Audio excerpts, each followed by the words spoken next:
बस मजदूरी 200-400 रुपये मिल जाती जिसमें हमारे बच्चों का सफ़र गुजर होता था, वो भी बंद हो गया है।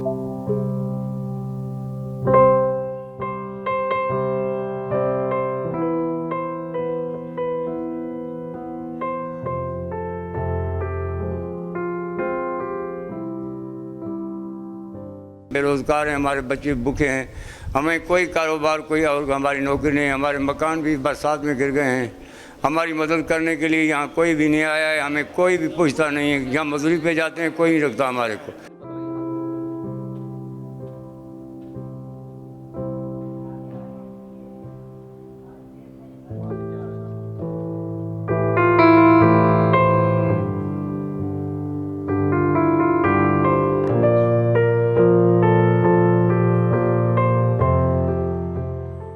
पहले तो थे चाणी 20 चल रही थी 25, अब तो एक चल रही है जो 2 दिन से पहले खैबर मेल, उसमें भी सवारी नहीं है।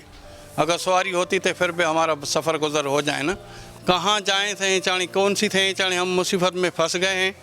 और जहाँ तो थे चाणी कोई पानी तक पूछने नहीं आया है। अगर मांगें तो किससे मांगें। अब तो सर हमारी ये हालत है, हम दुकानदार के पास उधार मांगने जा रहे हैं तो वो उधार भी हमारे को नहीं दे रहे हैं।